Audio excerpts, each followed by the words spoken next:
Irian Jaya yang terletak sebelah utara Australia dipisahkan oleh Laut Arafura adalah provinsi Indonesia yang paling sedikit penduduknya. Alamnya keras dan kejam, terdiri dari payau pantai yang meninggi menjadi puncak gunung 4.800 meter tingginya. Pada tahun 1967, Freeport Indonesia datang kemari menambang biji tembaga di tengah-tengah pegunungan Jayawijaya. Pegunungan ini yang terletak hanya 4 derajat selatan Khatulistiwa sejak berabad-abad lamanya ditimbuni salju. Lama-kelamaan salju membeku, membentuk lapangan es gletser. Es ini sama tuanya seperti adat istiadat suku Amungme dan Damal.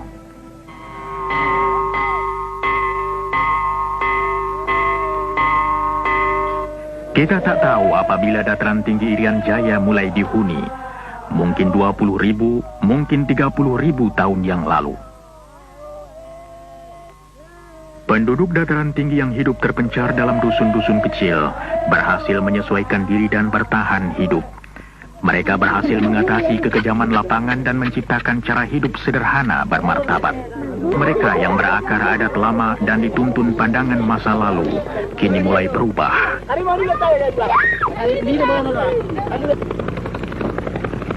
Beberapa penduduk desa mulai sadar akan adanya dunia yang lebih luas. Pada tahun 1981, Gunung Biji Timur mulai menghasilkan biji tembaga yang berkadar tinggi. Pertambangan bawah tanah yang baru melanjutkan rencana eksplorasi dan pengembangan sumber mineral yang dimulai tahun 1967. Penjelajahan pertama Freeport dalam wilayah ini terjadi tatkala Forbes Wilson memimpin sebuah ekspedisi ke pegunungan Jayawijaya. Tujuannya mencari sebuah gunung tembaga, Erzberg, yang ditemui seorang ahli geologi Belanda, Jan Zakdozi, pada tahun 1936. Berdasarkan persetujuan pemerintah Indonesia, Freeport diizinkan mengadakan pengeboran percobaan. Endapan biji diperkirakan 33 juta ton. Freeport memutuskan melaksanakan pengelolaan proyek raksasa ini. Direncanakan untuk membangun 6 wilayah kerja, pelabuhan untuk pengampalan biji, daerah persiapan 18 km di hulu sungai, lapangan terbang 43 km dari pantai, sebuah kota 109 km dari pantai, tempat pengelolaan biji 118 km dari pantai, dan tambang 1,5 km ke dalam lagi pada ketinggian 3.600 meter. Untuk menghubungi semua tempat, dibangun sebuah jalan yang 99 km panjangnya, melalui hutan di tanah datar sampai ke daerah puncak gunung. Bagian terakhir dari tempat pengolahan ke tambang berupa kereta gantung. Perencanaan, pembelian bahan dan pembangunan dapat dimulai pada awal 1970. Kemah 1 menjadi tempat bermulanya proyek. Sebelum dapat dibangun basis yang tetap di pedalaman, peralatan dan bahan untuk pegunungan diberangkatkan dari Kemah 1.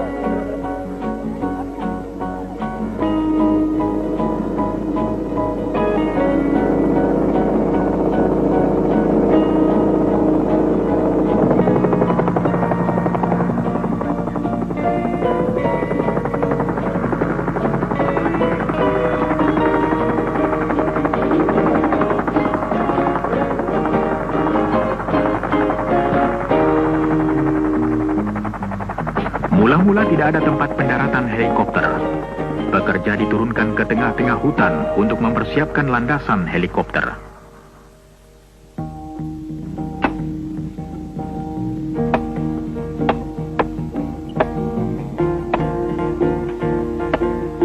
Sembilan belas perkemahan dibangun sepanjang daerah pembangunan, disusul kemah barang menurut kemampuan logistik. Logistics. If we needed a pound of nails, the closest hardware store was 600 Logistik, miles. bila kami memerlukan paku setengah kilogram, maka toko yang paling dekat di Darwin, 1000 km seberang Laut Arafura. 22 years of construction, I've been all over the world, and I've yet to see a place equal to this. Selama 22 tahun saya bekerja di bidang pembangunan, baru kali ini saya lihat daerah macam ini. Tiap hari hanya 4 jam cuaca baik. Selebihnya hujan, hujan es atau kabut. Usaha kami yang terpenting ialah agar semua tempat mudah dicapai. Seperti itu jembatan gantung yang kami bangun melintasi tebing. Sebelumnya 45 menit untuk sampai. Sekarang cukup jalan kaki 10 menit ke tempat tinggal. Beban paling berat yang dapat diangkut helikopter ialah 800 kg.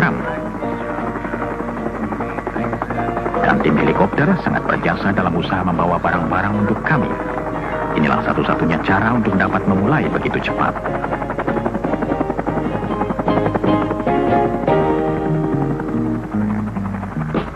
Helikopter ini mensuplai 15 perkemahan gunung dengan makanan, muatan dan alat-alat besar untuk membangun jalanan yang 104 km panjangnya.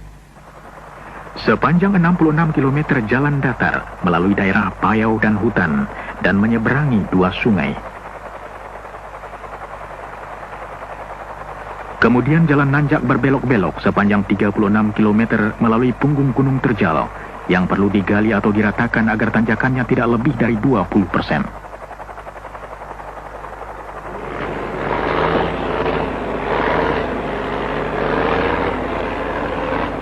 Di tempat-tempat yang terlalu sulit dilampaui terpaksa dibuat terowongan.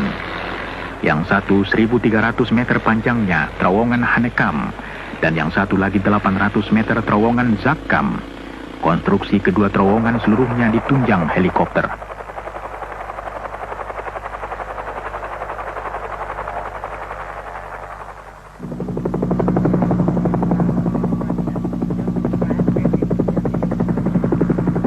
Cuaca merupakan salah satu hambatan terbesar bagi pekerjaan.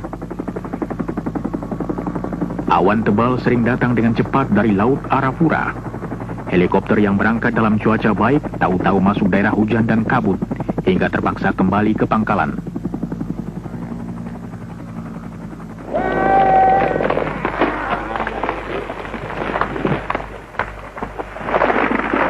Untuk kayu, pekerja-pekerja cukup mengambilnya dari hutan sekitarnya.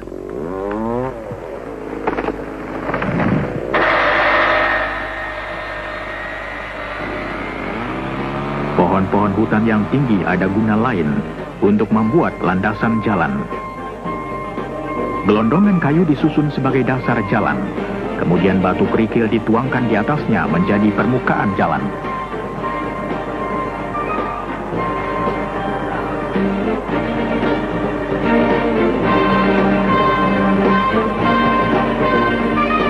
Waktu jalan siap, pengangkutan beralih dari helikopter ke truk.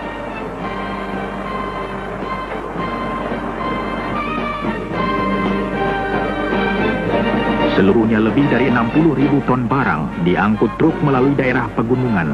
Kadang-kadang lebih dari 500 ton per hari. Seringkali truk memerlukan bantuan bulldozer di jalanan pegunungan.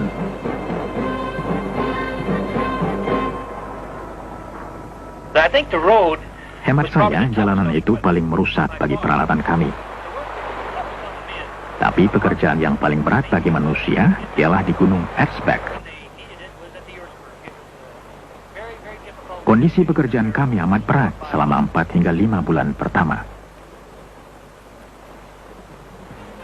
Tambangnya sendiri terletak 1,5 kilometer dari tempat pengolahan biji. Dan dalam jarak itu termasuk kenaikan vertikal sepanjang 700 meter.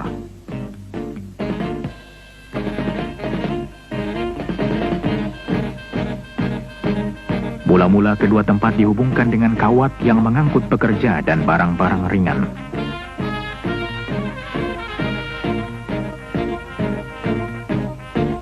Kemudian dipasang kereta gantung untuk membawa pekerja, bahan dan kabel-kabel setebal 4 cm untuk pengangkutan biji.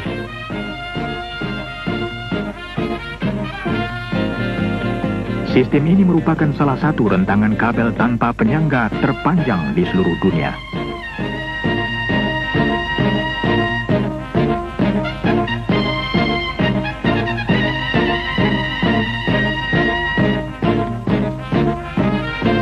Pembangunan tempat pengolahan biji mempunyai tantangannya sendiri.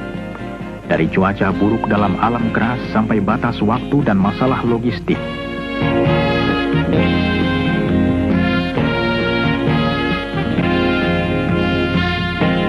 Sebuah pelabuhan baru, Amama Pare, 10 km dari laut di pinggir sungai hampir selesai.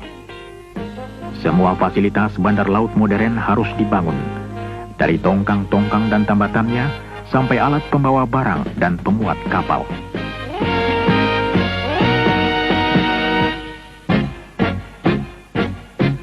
Pipa yang panjangnya 115 km dengan garis tengah 10 cm dipasang dari tempat pengolahan biji ke pelabuhan untuk mengangkut cairan tembaga.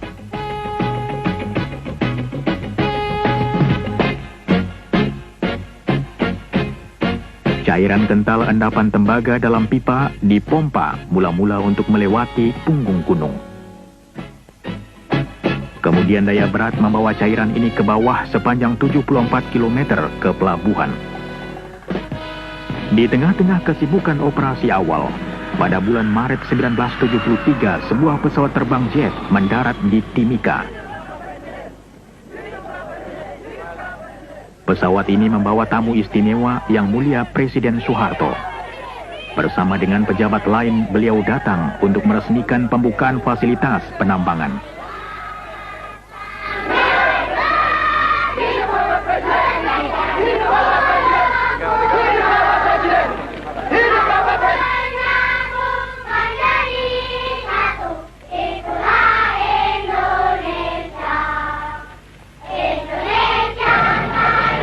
Dalam suatu upacara resmi, Presiden Soeharto mengatakan bahwa usaha ini merupakan pelopor penanaman modal asing di Indonesia. Beliau mengatakan bahwa usaha ini menggambarkan kepercayaan dunia terhadap tekad Indonesia membangun masa depannya. Kepercayaan ini merangsang datangnya investor-investor lain ke Indonesia.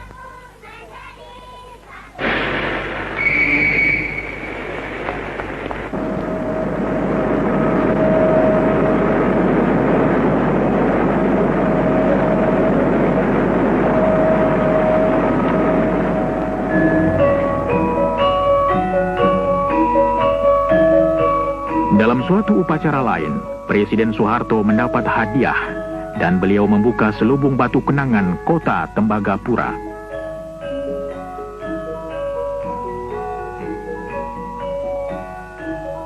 Sekarang, 10 tahun setelah mulai dibangun, kota ini berpenduduk 3.500 dan terus berkembang.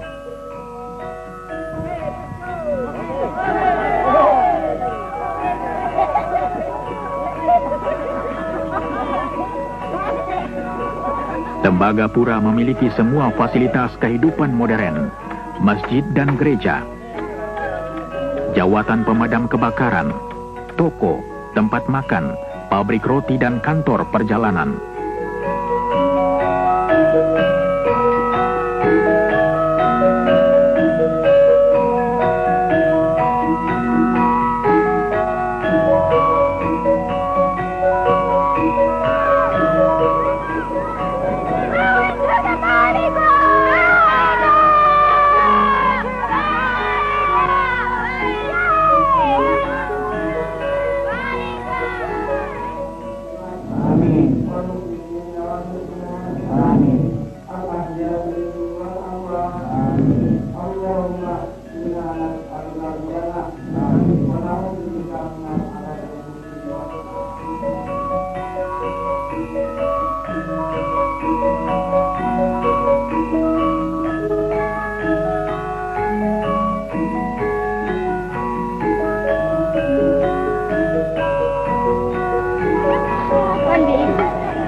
Walaupun letaknya terpencil, kota ini menyediakan fasilitas pengajaran sampai tingkat sekolah lanjutan untuk anak-anak Indonesia.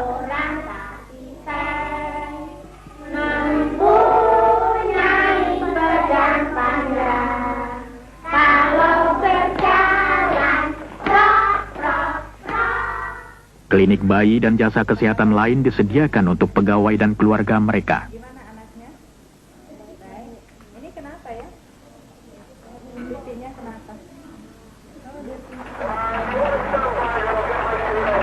Hubungan dengan dunia luar, Provinsi Irian Jaya, Jakarta, dan luar negeri diadakan melalui satelit dan lapangan terbang Timika.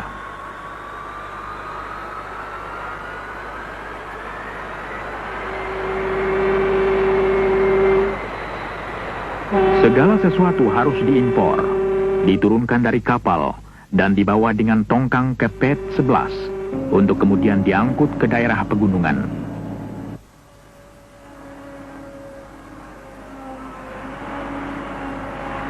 Untuk menjaga jangan ada kekurangan barang diperlukan jari cekatan dan pensil tajam. Semua angka harus ditelusuri. Peralatan dipelihara dan dibetulkan. Untuk menjaga kelancaran kerja diperlukan salah satu tim karyawan yang paling besar di Indonesia. Tambang tembaga ini adalah satu-satunya tambang tembaga di negeri ini. Itu akan berarti juga akan menambah devisa, selain tentu saja merupakan tempat pendidikan tenaga-tenaga ahli yang terampil di dalam bidang pertambangan, dan juga menambah kesempatan kerja dan menambah pendapatan pemerintah selain dari devisa juga tentu dengan pajak dan lain-lain. All of the buildings and structures you see around the work Semua areas bangunan dan in gedung town yang Anda lihat sekitar tempat kerja dan kota membuktikan bahwa Freeport punya komitmen yang panjang di Indonesia. we're standing at the heart of the operation right now, the trams. Kami berdiri di jantung operasi, There's no kereta ore gantung. coming down from the mine Jika kereta mogok, biji tidak dapat diambil dari tambang. at our mill. Akibatnya tidak ada pekerjaan di tempat pengolahan. Part of the operation and how successfully we operate it. Jadi inilah kunci operasi kami. Operation. Berhasilnya proyek kami tergantung pada kelancaran bekerjanya kereta gantung.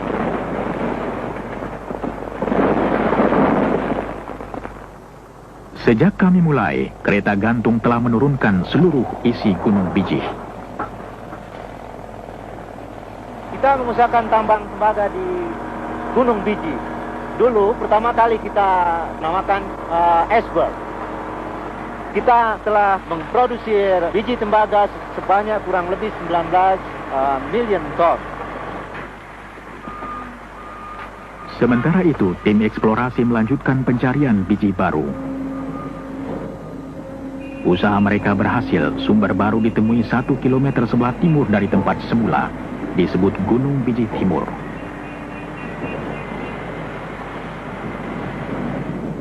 Endapan biji ini ternyata lebih besar dari endapan Gunung Bijih pertama. Tahun 1976 dimulai penggarapan tambang baru. Dalam pembangunan tambang di bawah tanah ini, kami berhasil menyelesaikannya menurut rencana di bawah anggaran belanja dan dengan gangguan sedikit mungkin pada operasi pertambangan terbuka yang berdekatan. Endapan Gunung Bijih Timur beda dengan endapan terbuka terkubur di dalam gunung. Tempat ini adalah tambang tembaga bawah tanah pertama di Indonesia. Mula-mula tidak ada cukup pekerja terampil untuk pertambangan bawah tanah. Tenaga dari luar harus didatangkan. Tugas mereka ganda, mengelola tambang secara profesional dan mengalihkan keterampilannya kepada pekerja Indonesia. Let us ride position. Yeah, We just ride slowly, right? raise it real slow. Watch your door.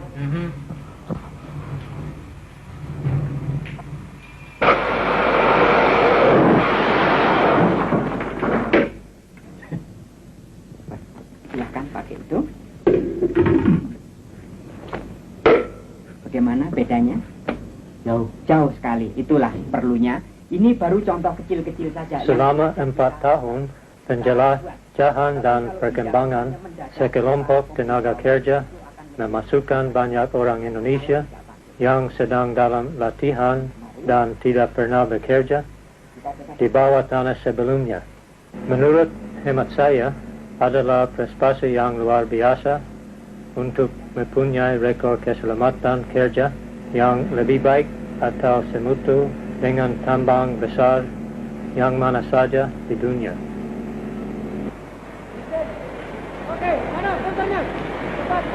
After years of exploration, diamond drilling, planning, development, Setelah bereksplorasi bertahun-tahun lamanya, mengebor dengan intan, merencana dan membangun, kini telah tiba saat produksi tambang bawah tanah.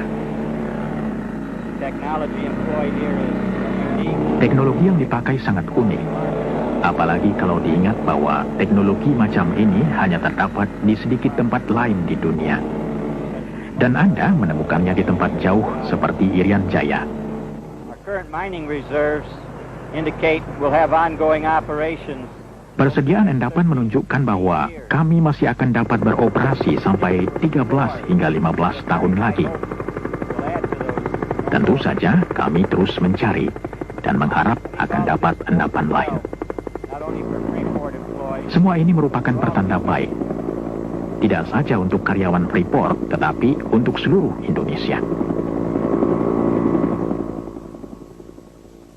After installing the cylinder head bolts, it is good to follow the torque sequence that you found in the manual. It's important that you use Bicara mengenai transfer dari teknologi dan program Indonesianisasi dalam proyek Freeport ini, sebetulnya kedua perkataan Indonesianisasi dan transfer dari teknologi adalah identik. Proyek ini mulai beroperasi dalam akhir tahun 72, di mana sebagian besar masih di posisi-posisi yang penting dipegang oleh ekspatriat. Lebih dari 1,5 tahun yang lalu, semua posisi sudah dipegang oleh tenaga-tenaga ahli dari bangsa Indonesia. Jadi saya berpendapat transfer teknologi dan program Indonesianisasi suatu hal yang boleh dikatakan sukses di tempat ini.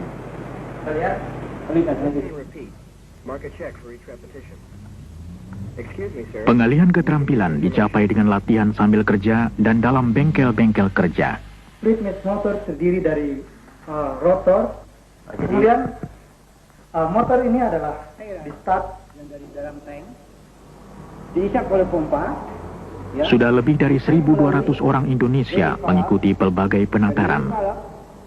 Langsung dioperate ke kontrol.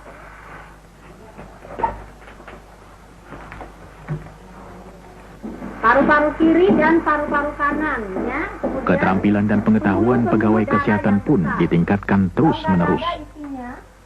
Tentu mereka tidak bekerja melulu, cukup kesempatan untuk rekreasi. Kemudian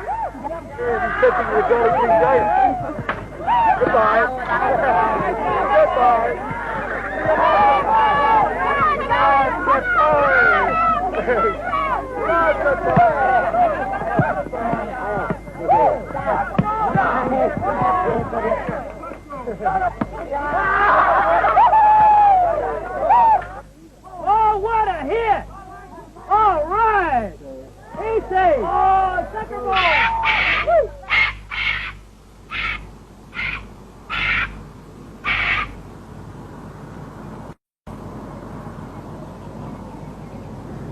Tembagapura sejuk dan nyaman, tapi hujan tiap hari, curah hujan 500 cm tiap tahun.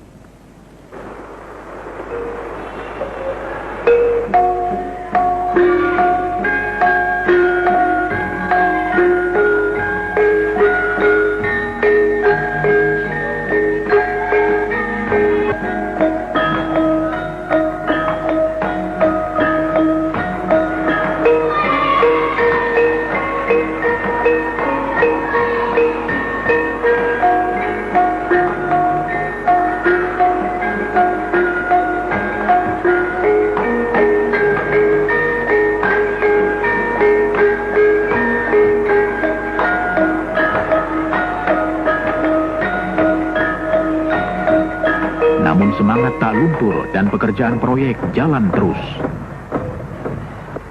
Fungsi daripada government relations adalah sebagai penghubung di antara perusahaan dengan pemerintah, baik di pusat maupun di daerah.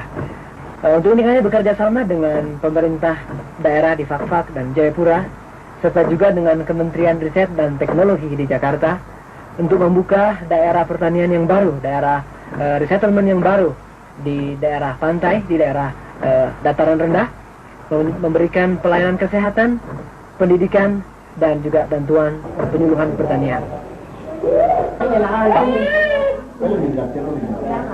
Sejak hadirnya Freeport di daerah ini, Freeport telah berusaha untuk meningkatkan sosioekonomik standar dari penduduk setempat di sini. yaitu melalui program pendidikan, program kesehatan, dan ada kesempatan bekerja bagi penduduk asli di sini. Sekarang ini, program bantuan bagi penduduk asli ini sedang disentralkan di Timika dengan satu program bantuan antara pemerintah daerah dan Freeport dengan proyek yang kita sebut Resettlement Project. Di belakang ini kita bisa melihat ada toko berjalan atau mobile store. Freeport menjual setiap minggu kepada penduduk setempat ini bahan-bahan pokok yaitu beras, minyak goreng, sabun dan lain sebagainya untuk keperluan penduduk setempat di sini. Juga di sebelah sana kita bisa melihat ada klinik. Itu kita memberikan pengobatan cuma-cuma kepada penduduk setempat. Ada 3 klinik di proyek ini dengan pelayanan pengobatan cuma-cuma.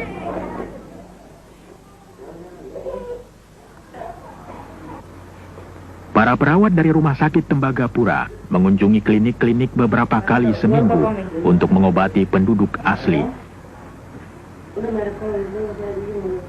Wanita dengan anak kecil dianjurkan untuk mengikuti kelas khusus untuk perawatan bayi. Suku Damal dan Amungme yang paling banyak berhubungan dengan proyek. Sumber dan lambang kekayaan utama, pesta panggang babi menambah gengsi mereka. Perusahaan membagi-bagi benih pangan baru pada mereka dan mengajar cara bertani yang lebih produktif. Hasilnya, gizi mereka bertambah baik dan untuk pertama kali, hasil pertanian mereka dapat dijual. Dengan masuknya proyek ini ke daerah ini, tentu akan menimbulkan sedikit tegangan karena kita membawa teknologi ya zaman luar angkasa ke daerah yang terbelakang. Sekarang juga dengan bekerja sama dengan pemerintah, kita lagi mengusahakan apa yang kita namakan proyek resettlement, yang merupakan suatu proyek yang besar yang berhubungan dengan adanya proyek ini di tempat ini.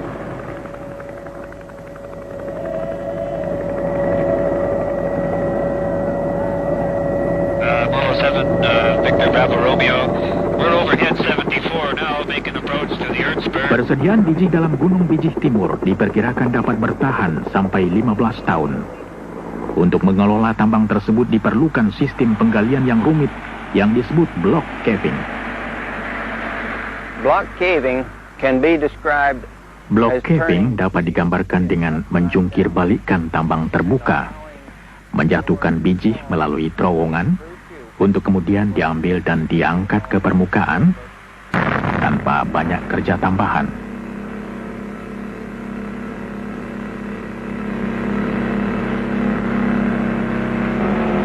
Pekerjaan ini dilakukan sepotong-sepotong. Bagian yang akan dilongsorkan dipersiapkan dulu. Di bawah tempat biji dibuatkan dulu terowongan.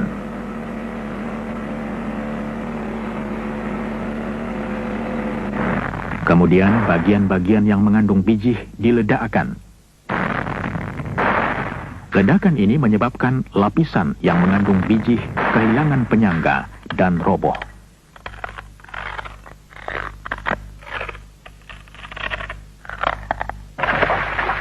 Jatuhnya di terowongan-terowongan yang sudah dipersiapkan.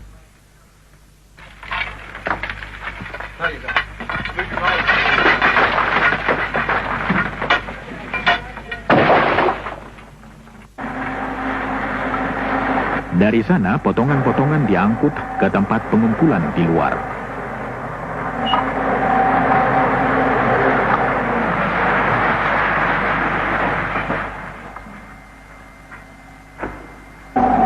Potongan yang jatuh menyebabkan bagian lain kehilangan penyangga dan terjatuh juga ke dalam terowongan.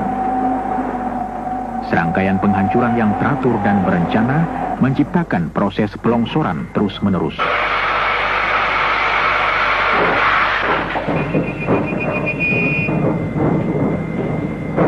Kereta api listrik mengangkut biji ke tempat pengolahan.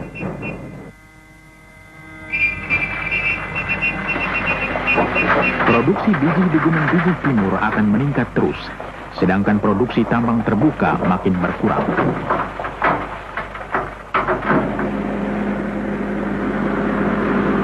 Biji kasar dari kedua tambang dibawa ke tempat penghancuran yang sama.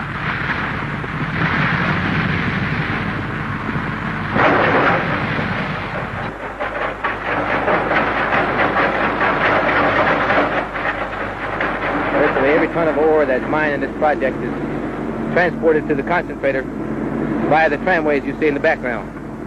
Tiap ton biji yang keluar dari tambang diangkut dengan kereta gantung ke tempat pemekatan. Kapasitas kereta gantung ini ialah 9.500 ton per hari.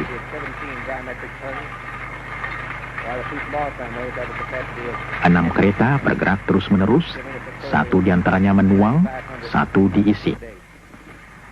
Kabel gantung kereta tersebut panjangnya 58 km. Anda dapat mengerti bahwa kesulitan utama ialah memelihara sistem gantung ini. Tiap kabel diperiksa 1 kali seminggu. Hampir tiap bulan ada kabel yang perlu diganti.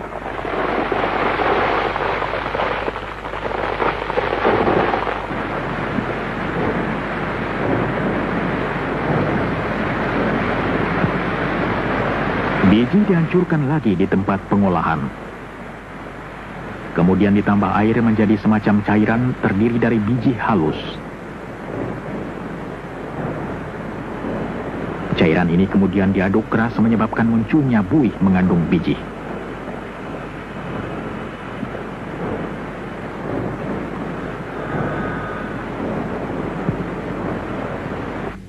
Bahan ini kemudian diperiksa dalam laboratorium untuk menentukan kadar tembaga, emas, dan perak. 96% dari tembaga yang semula terkandung dalam biji dapat dipakai. Hasil yang paling tinggi di seluruh dunia.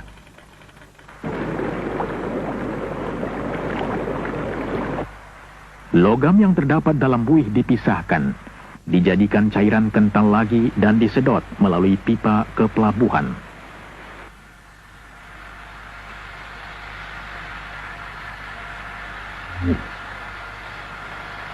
Di sana cairan dikeringkan dan konsentrat siap untuk diekspor.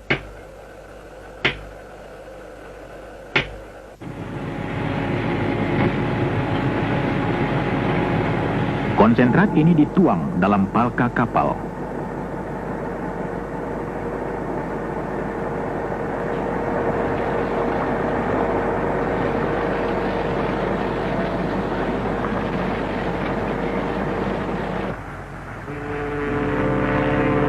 Karena muara sungai Tipuka dangkal, maka kapal hanya diisi sebagian.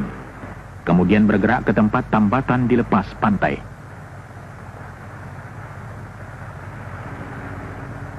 Di sana sisa konsentrat tembaga dipindahkan dari tongkang sampai kapal penuh. Juga Freeport mendatangkan kapal-kapal supply dari Australia yang membawa makanan, plus bahan-bahan pelumas dan on-the-deal, kemudian juga dari Singapura sekali sebulan, dan juga kapal tanker yang membawa diesel sekali sebulan. Rata-rata tonnage yang di-handle di pelabuhan adalah 6.300 metric tons. Saya datang ke Freeport sini tahun 1974 sebagai Assistant Port Superintendent dan bekerja di Amamapare, pelabuhan. Di Port Said sekarang ini, atau Amamapare, sekarang ada 300 penduduk. Di situ juga terdapat masjid, gereja, dan juga sekolah dengan 40 anak murid. Di samping itu juga ada taman kanak-kanak.